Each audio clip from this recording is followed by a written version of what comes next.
Hola gente televidente, nosotras somos Tatiana Beltrán y Azul Orellana y hoy explicaremos el género Homo, familia Hominidae. ¿Qué es el género Homo? Los homínidos son una familia de primates hominideos que incluyen 4 géneros y 7 especies vivientes, entre los cuales se halla el ser humano y sus parientes cercanos, orangutanes, gorilas, chimpancés y bonobos. En la clasificación tradicional, la familia Hominidae estaba compuesta exclusivamente por primates bípedos. Actualmente, según la taxonomía cladística, cuyo uso se está imponiendo en primatología, los Hominidae incluyen además a los grandes simios, como gorilas, pan y pongo, anteriormente clasificados en la familia de los pungidos.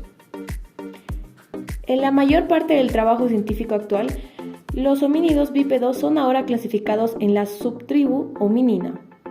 Estudios realizados con técnicas moleculares del ADN indican que los chimpancés, gorilas y humanos forman un clado, por así decirlo, con los orangutanes un poco más separados filogénicamente, salvo el orangután. Los actuales simios homínidos, humanos, chimpancés y gorilas son originarios de África. Sin embargo, se han encontrado fósiles de homínidos en Europa y diversos lugares de Asia y África, procedentes de Mioceno. No existen evidencias físicas de que haya ningún tipo de homínido nativo de América, y el único simio homínido que cruzó la Eurasia y América de forma natural fue Homo sapiens. Bueno, buenas tardes, profe, y les voy a hablar sobre cuándo aparece el género Homo. El género Homo aparece por primera vez en la Tierra hace 2.5 a 3 millones de años, según información donde dice que por evidencia genética se sabe que los chimpancés y los seres humanos divergimos de un ancestro común de hace 6 millones de años, donde se dice que muchas especies evolucionaron en la rama que nos incluye a nosotros, aunque se supone que somos los únicos sobrevivientes en la actualidad.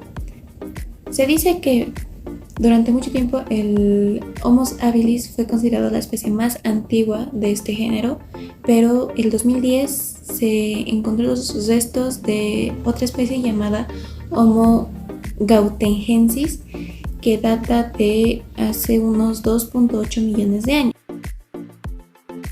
Pero todo esto, ¿qué significa Homo? Según la sistemática biológica, se identifica el género de primates homininos de la tribu Hominini, donde se agrupa a las especies consideradas humanas o que llevan el apelativo de hombre, por lo que incluye al ser humano moderno y a sus más cercanos parientes. También la palabra homo es un elemento compositivo que procede de la lengua griega y tiene como significado base la idea de igual o mismo. También habla sobre la globalización en los homínidos que pertenecen a la tribu de los homininis. Esta especie se caracteriza por ser bípedo, con pies que tienen su primer dedo alineado con los demás del pie. Estas características que les voy a mencionar permitió separar al Homo habilis del Australopithecus, ya que aunque ambas especies eran representadas por un tamaño de cráneo pequeño, el Homo habilis demostró y presentó una hipercefalización y una verticalización completa del cráneo y la columna, aparte de que ha logrado desarrollar una capacidad para crear herramientas y poder usarlas, aunque de una manera un poco tosca. ¿Pero cuál es su evolución? Los primeros representantes de nuestro género hacen su aparición en el registro fósil africano hace alrededor de unos 2.8 millones de años. Estos primeros restos de nuestro género han sido atribuidos en ocasiones a Homo rudolfensis. Tenemos evidencias de una segunda especie, Homo habilis, de hace alrededor de unos 2 millones de años, que se diferencia a la anterior en algunos caracteres secundarios o en la menor capacidad craneana. Aunque para algunos investigadores Homo habilis y Homo rudolfensis corresponden en realidad a la misma especie. En el 2001, McKee-Blakey propuso un nuevo género, Kenyanthropus, para un cráneo muy deformado procedente de la cuenca de Lomenki en Kenia y datado en unos 3.5 millones de años. La capacidad craneal estimada del llamado Kenyanthropus platyops era baja, en torno a 350 centímetros cúbicos.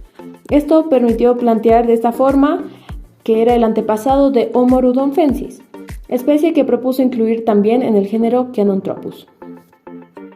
Ahora bien, ante un registro tan fragmentario como el correspondiente a las primeras variantes del género Homo, cabe preguntarse si en realidad tanto Homo habilis como Homo rudolfensis corresponden a variantes dentro de la misma especie. Los elementos diferenciales entre ambas pueden ser una consecuencia de la propia variabilidad poblacional dentro de esta especie.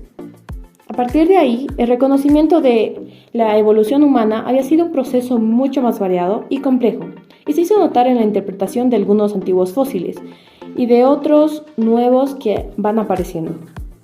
El panorama de la evolución humana cambió súbitamente y bajo el nuevo paradigma. Nuevas especies salieron como el Homo rudolfensis, Homo ergaster, Kenotropus plateops, Homo antecesor, Homo georgicus y otras más. Algunas especies anteriores saltaron literalmente por los aires, clásico como el Homo erectus, que dejó de ser un eslabón necesario en la evolución humana y quedó restringido al entorno asiático. Este paradigma mantuvo su vigencia durante los años 80 y parte de los 90 del siglo pasado. A finales de esta década, sin embargo, se observan las primeras señales de desacuerdo por parte de, por ejemplo, el científico Tim Weil, quien cuestionaba la distinción entre Homo erectus y Homo ergaster, pero son sobre todo los hallazgos en el yacimiento georgiano de Dmanisi lo que van a provocar de nuevo un cambio en el paradigma imperante. Al año siguiente, en 2002, un nuevo cráneo acudió a la cita de Dmanisi, esta vez el cráneo clasificado como D2700 o 2700. Incluía la mandíbula y se encontraba en un estado casi perfecto de conservación. El análisis detallado de este cráneo denotaba un homínido muy arcaico, con una capacidad craneal de 600 centímetros cúbicos. El perfil era cóncavo y, a diferencia del primer cráneo, clasificado como D2280, presentaba arcos superciliares poco desarrollados. La mandíbula era parecida a la primera mandíbula del año 1991. El cráneo D2700 demostró claramente que los homínidos de Dmanisi no podían ser asignados a la especie africana, como Homo ergaster, y que la primera salida de África fue protagonizada por poblaciones más próximas a Homo habilis que a la última especie. Cronológicamente, Homo habilis podría ser el primero de nuestros antepasados Homo, o los restos más antiguos que con certeza pertenecen a esta especie. Datan de hace 1.8 millones de años y su nombre, hombre hábil, como es traducido, se debe a que se le adjudica cierto manejo en la elaboración de útiles de piedra y se cree que convivió con diferentes tipos de Australopithecus, que fue precisamente la presión ejercida por el género Homo lo que hizo desaparecer a estos. Sin embargo, a pesar de la aparente superioridad tecnológica del Homo habilis sobre sus antecesores, las diferencias anatómicas eran relativamente escasas, por lo que se puede apreciar en algunas imágenes y algunos documentos. Estos eran más pequeños en cuanto a proporción física, pero poseían un cerebro ligeramente más grande que el de los homínidos anteriores. ¿Cuántas especies existen? Actualmente se reconoce al menos más de 8 especies fósiles: Homo neanderthalensis, Homo florensis, Homo heidelbergensis, Homo antecesor, Homo erectus, Homo ergaster, Homo habilis y Homo rudolfensis, al igual que Homo sapiens, entre otros. Primero les voy a hablar sobre el Homo neanderthalis, que habitó en Europa y Asia Occidental hace 29.000 años atrás, y que durante el periodo paleolítico se movió desde el Atlántico Oeste hasta Uzbekistán en el oeste igual. No hay datos que afirmen que esta especie se haya movido a África o Arabia o a Asia Central Oriental. Se caracterizaban por tener el hueso frontal salido y notorio, por tener un esqueleto robusto, extremidades cortas y una caja torácica en forma de basil. También se caracterizaban por ser una especie que estaba adaptada al frío, y eso se notaba por su complexión corta y robusta, por sus cráneos alargados, y tenía una altura de unos 65 metros. El Homo antecesor. Homo antecesor es una especie extinta de los homínidos considerada como la representante del género Homo, más antigua encontrada en Europa, y probablemente un antecesor en la línea del Homo heidelbergensis y el Homo neanderthalensis. En base a los restos encontrados hasta el momento, se considera que debió vivir hace unos 900.000 años, en la edad calibriense del Pleistoceno medio.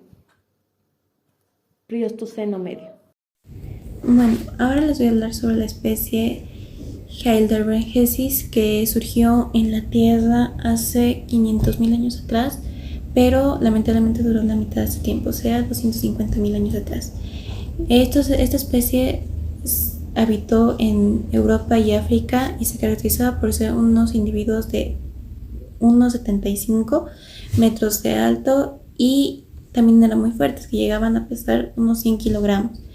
Se caracterizaban por tener unos cráneos aplanados en comparación a los cráneos del hombre actual. Tenían unas mandíbulas salientes y unas aberturas nasales grandes. Esta especie se podría decir que fue la que estaba más adentrada a la época del fuego, ya que hay fósiles que muestran que había fogatas donde había restos de esta especie. El Homo antecesor. El Homo antecesor es una especie extinta de homínidos considerada como la representante del género Homo más antigua hallada en Europa, probablemente un ancestro de la línea de Homo heidelbergensis y el Homo neanderthalensis. En base a los restos encontrados hasta el momento, se considera que debió vivir hace unos 900.000 años, en la edad calibriense del Pleistoceno medio.